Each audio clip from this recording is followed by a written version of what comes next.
नमस्कार, हमारे चैनल में आपका स्वागत है। मैं हूं रामचंद्र मौर्य। साथियों, इंडिया गठबंधन दिनों दिन मजबूत हो रहा है और उसे एनडीए गठबंधन से ज़्यादा प्रभावी, ज़्यादा मजबूत, ज़्यादा कारगर बनाने के लिए नित नए प्रयोग किए जा रहे हैं। अखिलेश यादव का यह कहना कि पिछड़ा, दलित, अल्पसंख्यक गठबंधन अगर बना लिया जाए तो भारतीय जनता पार्टी और एनडीए को उत्तर प्रदेश में मात दिया जा सकता है। उत्तर प्रदेश की 80 सीटों पर कब्जा किया जा सकता है। जो भारतीय जनता पार्टी उत्तर प्रदेश में 2014 में 72 और 2019 में 62 सीटें लाकर के केंद्र में सरकार बनाने का काम किया, अगर उसकी जड़ें उत्तर प्रदेश में खोद दी जाएं या जड़ों में मट्ठा डाल दिया जाए तो निश्चित रूप से भारतीय जनता पार्टी किसी भी सूरत में केंद्र में सरकार नहीं बना सकती है। इसी विचार के तहत अखिलेश यादव ने पिछड़ा, दलित, अल्पसंख्यक, जिसे पीडीए नाम दिया गया है, पीडीए का गठबंधन अगर कर लिया जाए तो निश्चित रूप से इसका फायदा इंडिया को मिलेगा और इंडिया को फायदा मिलेगा तो देश को फायदा मिलेगा। पिछड़ों की संख्या उत्तर प्रदेश में लगभग 52% है। जनगणना तो कभी हुई नहीं ओबीसी की। 1931 में हुई जनगणना के आधार पर 54% उत्तर प्रदेश में जनसंख्या थी ओबीसी की। इसमें अति पिछड़े भी आ जाते हैं। तो 54 के बजाय अगर 50 भी मान लिया जाए, वैसे 54 से बढ़ करके 58-60 तक ओबीसी की जनसंख्या हो गई होगी और इसी डर से ओबीसी की जनगणना नहीं कराई जा रही है। लेकिन यहाँ पर हम 54 के बजाय 50% भी मान लेते हैं तो 50% कुल मतदाताओं का आधा सिर्फ पिछड़े वर्ग के लोग, इसमें अति पिछड़े भी शामिल हैं। दलित लगभग 20%, मुस्लिम जिन्हें अल्पसंख्यक कहा गया है 18%। तो कुल मिलाकर के 90% वोट बैंक पर अधिकार होगा अगर पीडीए को साधा जाता है तो। और यही पीडीए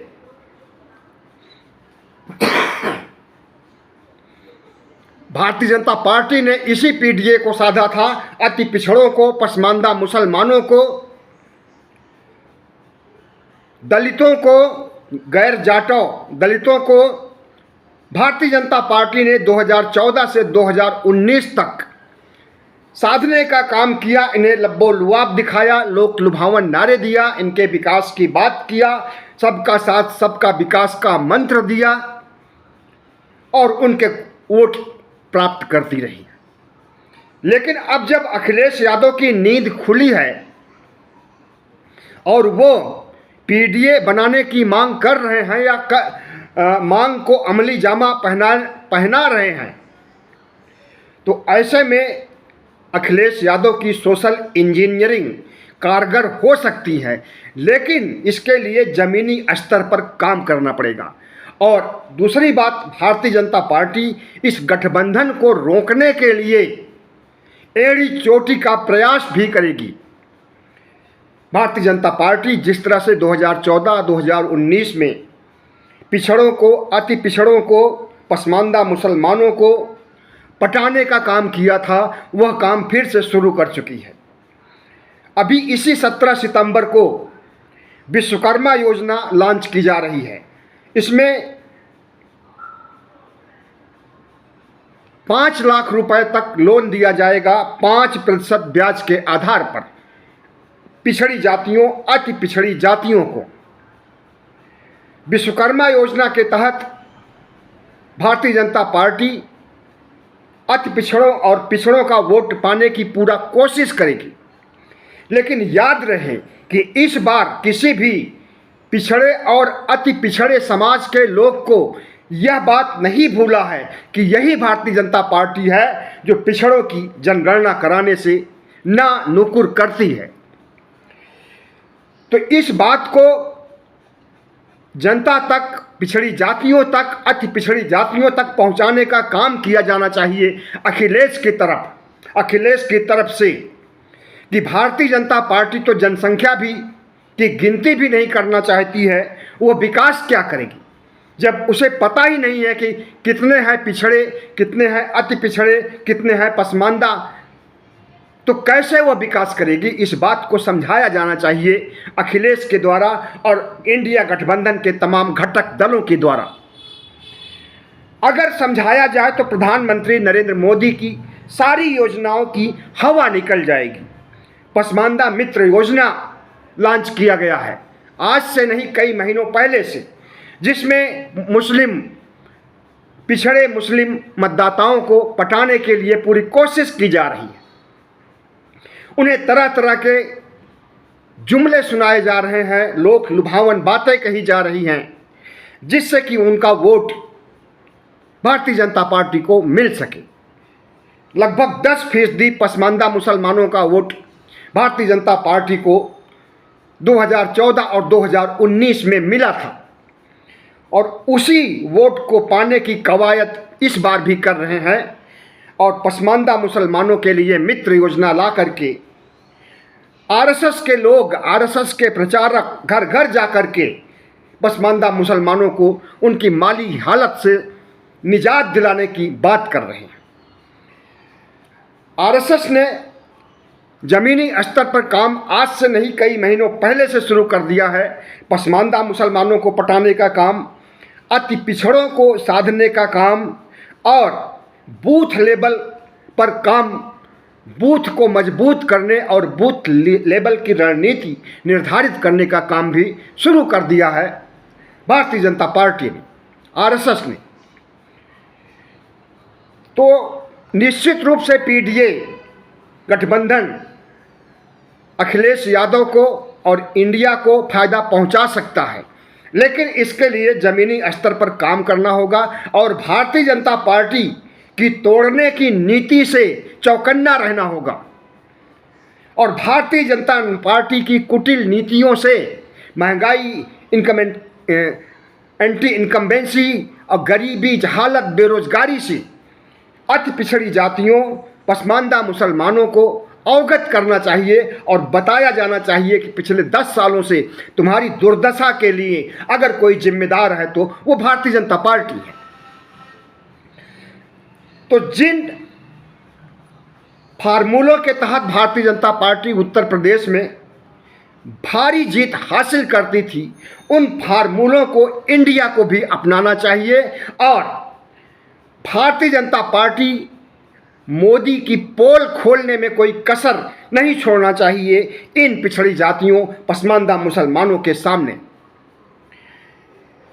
विश्वकर्मा योजना जो 17 सितंबर से शुरू की जा रही है, उस दिन प्रधानमंत्री का जन्मदिन भी है और उसी दिन इस योजना को शुरू की जाएगी। अपने को प्रधानमंत्री ओबीसी बताएंगे और इस योजना के तहत ओबीसी को लाभ पहुंचाने की बात करेंगे और ये कहेंगे कि अगर अपने ओबीसी प्रधानमंत्री को फिर से नहीं जिताएंगे तो इंडिया वाले आएंगे और देश को तोड़ेंगे, विकास कार्यों को रोकेंगे। ये सब कहने की और पिछड़ों का वोट साधने की कवायद की जा रही है भारतीय जनता पार्टी के द्वारा। और दूसरी तरफ इंडिया की सोशल इंजीनियरिंग, जो कि पिछड़ा दलित अल्पसंख्यक गठबंधन के रूप में सामने आया है, घोषी चुनाव से बहुत प्रभावित हुआ है। घोषी चुनाव में, उपचुनाव में पिछड़ा दलित और अल्पसंख्यक ने ही समाजवादी पार्टी के सुधाकर सिंह को जीत दिलाई है और यह जीत कोई आखिरी जीत नहीं है। इस जीत को लोकसभा की जीत में तब्दील करने के लिए वहीं से ये प्रेरणा हासिल की गई है कि अगर पीडीए गठबंधन बना करके उस पर ताकत से काम किया जाए तो निश्चित रूप से इसका फायदा इंडिया को मिलेगा। पिछड़ा दलित अल्पसंख्यक को साधने की यह कोई पहली कवायद नहीं है। 1992 में जब बाबरी मस्जिद ढहाई गई थी तो उस समय लगा कि अब भारतीय जनता पार्टी के अलावा कोई भी पार्टी सत्ता में नहीं रह सकती है उत्तर प्रदेश में। और इसी डर से भारतीय जनता पार्टी के रथ को रोकने के लिए 1993 में कांशीराम और मुलायम यादव ने समझौता किया और पिछड़ा और दलित को एक किया। इसमें मुस्लिम भी थे। तो उस समय नारा दिया गया था, मिले मुलायम कांशीराम, हवा में उड़ गए जय श्री राम। और ये नारा बहुत विवादास्पद हुआ था। आज भी इस नारे की याद की जाती है और भारतीय जनता पार्टी अखिलेश यादव को घेरने में, मायावती को घेरने में इस नारे का इस्तेमाल करती है। नारे तो बहुत ईजाद किए गए थे कांशीराम के द्वारा भारतीय जनता पार्टी के खिलाफ, लेकिन उन सभी नारों को यहाँ रखना अभद्रता होगी, क्योंकि ऐसे अश्लील नारे भी हैं जिसे कि कहना फिर से दोहराना सही नहीं होगा। तिलक तराजू और तलवार, इनको मारो जूते चार, इससे भी ज़्यादा बीभत्स नारे दिए गए थे उस जमाने में। और मनुवाद की चूल हिलाने का काम किया था कांशीराम ने, और वही कांशीराम की शिष्या या बेटी या राजनीतिक उत्तराधिकारी, जो कुछ भी कहिए, मायावती हैं, जो कि भारतीय जनता पार्टी की शरण में चली गई, भारतीय जनता पार्टी के समर्थन से सरकार बनाई, लेकिन वो सरकार टिकाऊ नहीं हो पाई और अंततः मायावती जय श्री राम और हर हर महादेव के नारे उछालने लगी। ब्राह्मणों के 5% वोट के लिए दलितों के 22% वोट से समझौता करने के लिए तैयार हो गई। नतीजा हुआ कि 2022 के चुनाव में मायावती को 1 सीट मिलती है, और वो 1 सीट भी बसपा की वजह से नहीं मिली, प्रत्याशी की वजह से मिली। प्रत्याशी ताकतवर था, उसने जीता है। तो सबसे पहले मायावती से बात करना होगा, और दलित वोट बैंक पर मायावती का जितना अधिकार अब भी है वह महत्वपूर्ण है। इस बात को अखिलेश को भी समझना होगा, कांग्रेस को भी समझना होगा और इंडिया के तमाम घटक दलों को समझना होगा। उत्तर प्रदेश में बिना मायावती को साथ लिए भारतीय जनता पार्टी की चूलें हिलाई नहीं जा सकती हैं। भारतीय जनता पार्टी को रोकने के लिए मायावती को साथ लेना जरूरी है, लेकिन मायावती हैं कि कह रही हैं कि हम न तो इंडिया गठबंधन में जाएंगे न एनडीए गठबंधन में जाएंगे। हालांकि एनडीए गठबंधन से डरी हुई है, आज से नहीं कई सालों से डरी हुई है।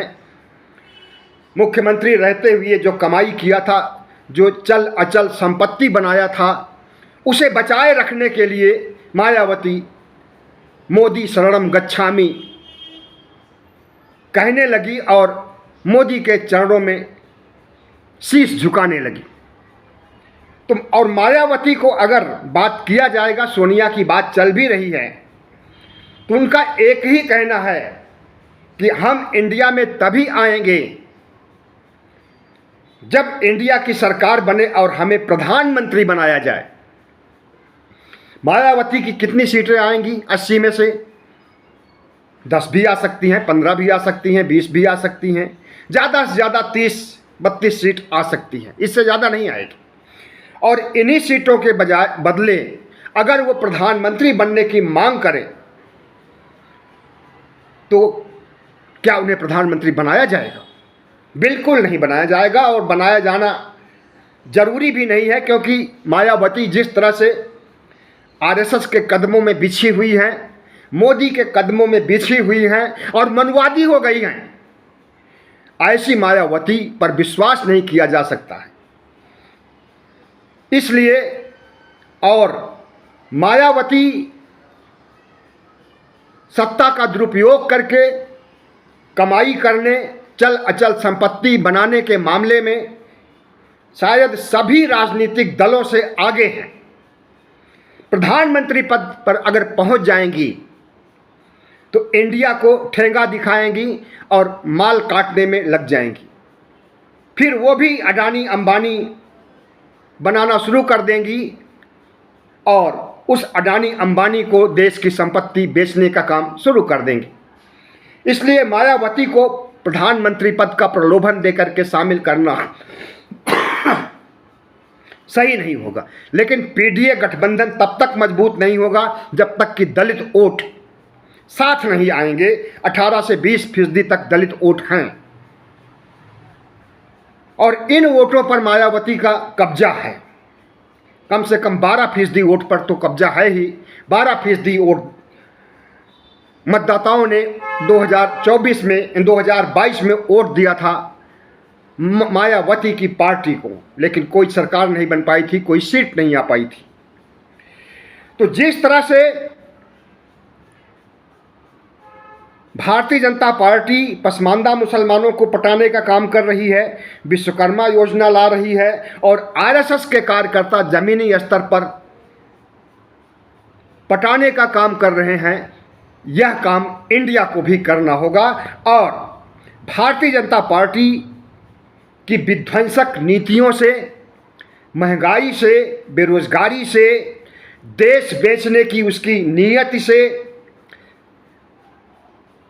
जन जन को अवगत करना होगा। खास करके पीडीए के मतदाताओं को बताना होगा कि तुम्हारे वोट का कितना दुरुपयोग भारतीय जनता पार्टी के लोग करते हैं।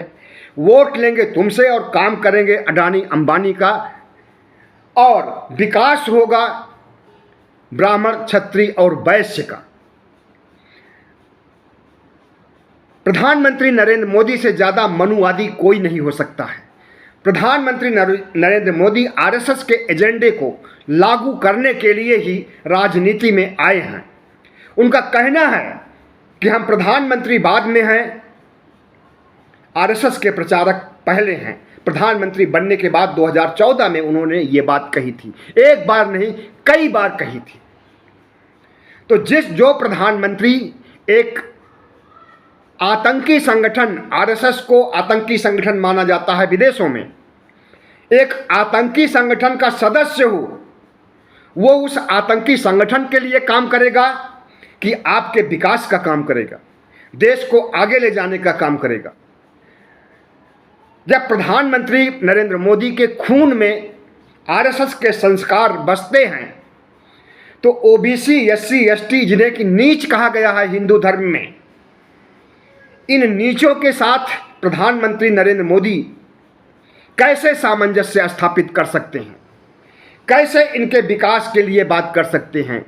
सबका साथ सबका विकास की बात कह देना अलग बात है, लेकिन ईमानदारी से सबका साथ सबका विकास करना मोदी की फितरत में नहीं है, आरएसएस की फितरत में नहीं है कि वह संविधान को पसंद करे, संविधान के अनुसार भारतीय जनता पार्टी को सरकार चलाने के लिए प्रेरित करे, बल्कि संविधान को ठेंगा दिखाने का काम भारतीय जनता पार्टी और आरएसएस के लोग कर रहे हैं। यहाँ तक कि नहीं, संविधान को बदलने और लोकतंत्र को खत्म करने के लिए जो प्रयास मोहन भागवत, नरेंद्र मोदी, अमित शाह, योगी आदित्यनाथ, ऐसे तमाम भगवा गैंग के लोग काम कर रहे हैं, इस पर इस देश की जनता को गंभीरतापूर्वक सोचना चाहिए। और यह भी सोचना चाहिए कि अगर 2024 में फिर से भारतीय जनता पार्टी जीतती है तो निश्चित रूप से 2029 का लोकसभा चुनाव नहीं होगा, क्योंकि तब तक हमारा देश हिंदू राष्ट्र बन गया होगा। यहाँ पर मनुस्मृति लागू हो जाएगी संविधान की जगह और प्रजातंत्र की जगह राजतंत्र स्थापित हो जाएगा। तो इस देश को बचाने के लिए, इस देश की साझा संस्कृति को बचाने के लिए, इस देश को भगवा गैंग के आतंक से बचाने के लिए, इस देश को तमाम भारतीय जनता पार्टी के कुकर्मों के कुपरिणाम से बचाने के लिए इंडिया गठबंधन को जो कुछ भी ज़रूरी लगे उसे करना चाहिए। पीडीए नाम का जो गठबंधन बन रहा है, इस तरह के और भी गठबंधन बनाए जाएं और हर गठबंधन को ये जिम्मेदारी दी जाए कि वो अपने स्तर पर सोशल इंजीनियरिंग में पिछड़ों, दलितों, अल्पसंख्यकों जो कि मुख्य धारा से कटे हुए हैं, उन्हें मुख्य धारा में लाया जाए, उन्हें पार्टी में शामिल किया जाए, उन्हें इंडिया में शामिल किया जाए और उन्हें उनके अंदर राजनीतिक चेतना कूट कूट करके भरी जाए। तभी भारतीय जनता पार्टी को हराया जा सकता है। और भारतीय जनता पार्टी ने जिस तरह से गुजरात के बाद उत्तर प्रदेश को हिंदुत्व की प्रयोगशाला बनाई और उसमें कामयाब हुई है, तो इस हिंदुत्व की प्रयोगशाला को ख़त्म करने का काम कोई करेगा तो वो पीडीए गठबंधन ही करेगा। पिछड़ों, दलितों, अल्पसंख्यकों का गठबंधन अगर हो जाता है जमीनी स्तर पर और भारतीय जनता पार्टी के लोग उसे तोड़ने की पूरी कोशिश करेंगे, उनसे सावधान रह करके अगर गठबंधन को बनाया जाए, मजबूती से खड़ा किया जाए, तो निश्चित रूप से इसका फायदा इंडिया को मिलेगा, कांग्रेस को मिलेगा, समाजवादी पार्टी को मिलेगा और इंडिया के तमाम घटक दलों को मिलेगा। बहुत बहुत धन्यवाद। हमारे चैनल को सब्सक्राइब कीजिएगा, लाइक कीजिएगा और शेयर कीजिएगा ताकि हमारी आवाज़ 90% ओबीसी, एससी, एसटी यानी पीडीए तक हमारी आवाज़ पहुंच सके। बहुत बहुत धन्यवाद।